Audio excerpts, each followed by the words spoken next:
Aliran dana kasus dugaan korupsi impor gula di Kementerian Perdagangan tahun 2015-2016 melibatkan Tom Lembong masih belum diketahui. Meski demikian, Tom Lembong ditetapkan jadi tersangka setelah 3 kali diperiksa. Kerugian negara atas kasus ini sebesar 400 miliar rupiah, namun belum diketahui jelas kemana aliran dananya. Hal tersebut disampaikan oleh Kepala Pusat Penerangan Hukum Kejaksaan Agung, Harli Siregar. Untuk diketahui, ex-Menteri Perdagangan tersebut pertama kali diperiksa pada tahun 2023. Tom Lembong ditetapkan sebagai tersangka setelah pemeriksaan ketiga sebagai saksi pada Selasa 29 Oktober 2024. Selain Tom Lembong, Direktur Pengembangan Bisnis PT Perusahaan Perdagangan Indonesia berinisial CS juga ditetapkan sebagai tersangka. Terkait dengan kerugian keuangan negara yang sudah disampaikan bahwa ini kan akan terus dihitung untuk pastinya seperti apa, dan mengenai aliran dana itu akan didalami juga ya, apakah karena kalau kita lihat kan tersangka sebagai regulator ya bersama dengan dari PPI dan perusahaan-perusahaan itu. Nah, apakah ada misalnya di situ unsur aliran dana, tentu nanti akan terus didalami. Jadi nah, hingga saat ini Bu, jadi bukti-bukti yang sudah diperoleh itu akan didalami, itu akan diintensifkan, dan misalnya kalau ada penambahan keterangan yang dibutuhkan penyidik akan melakukan. Jadi untuk fee atau keuntungan yang didapat sama Tom Lembong ini berapa? Ya, nanti itu sangat tergantung dari keterangan-keterangan ya yang akan dilakukan.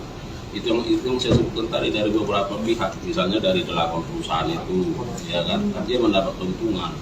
Nah, apakah misalnya ada aliran dana terhadap siapa saja, nah itu nanti sangat tergantung dengan keterangan yang akan berkembang. Pak, dikatakan ada pas itu gula itu kan mengalami kekurangan Pak, dan itu pas rakor, dan pas rakor itu kan dihadiri juga oleh Menko Perekonomian. Apakah nanti Menko Perekonomian juga dipanggil sebagai saksi bagaimana Pak? Nah, nanti itu terkait dengan kebutuhan penyidikan. Ya, kita lihat penyidik yang memahami apa menjadi kebutuhannya. Pak, dalam pemeriksaan itu penyidik menanyakan juga ke Lembong terkait dengan aliran dana ke kampanye atau kampanye. Ya, itu sangat terkait dengan kebutuhan penyidikan. Ya, saya kira terkait dengan substansi. Ya, kita lihat bagaimana perkembangan. Oke.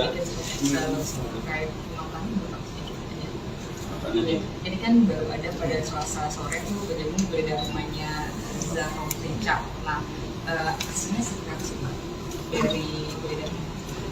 Nah, kemarin itu penyidik ingin memastikan apakah memang masih ada sesuatu yang tinggal di situ.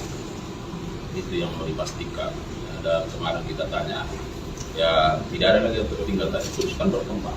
Kita lihat. Ya. Soal aliran dana yang di kasus impor gula ini, apakah Kejagung pasti bakal menelusuri aliran dana itu? Itu yang saya sebut tadi, bahwa pemeriksaan ini kan belum berhenti, kan sangat terkait dengan bagaimana keterangan dari perusahaan-perusahaan ini, ya kan? Nah itu nanti kita lihat. Tapi sejauh ini keterangan dari pihak perusahaan dari beberapa perusahaan. Nah itu juga bagian dari substansi penyidikan. Oke, Pak, benar Pak Tommy 5 kali manggil gitu Pak dari pemeriksaan proses serta Pak, belum ada informasi soal itu. Tapi pasti bahwa yang bersangkutan sudah ketiga kali ini. Oke, thank you. Itulah tadi berita Hot News kita pada hari ini. Saksikan berita Hot News lainnya hanya di kanal YouTube dan Facebook Tribun Timur. Download Tribun X sekarang. Menghadirkan lokal menjadi Indonesia.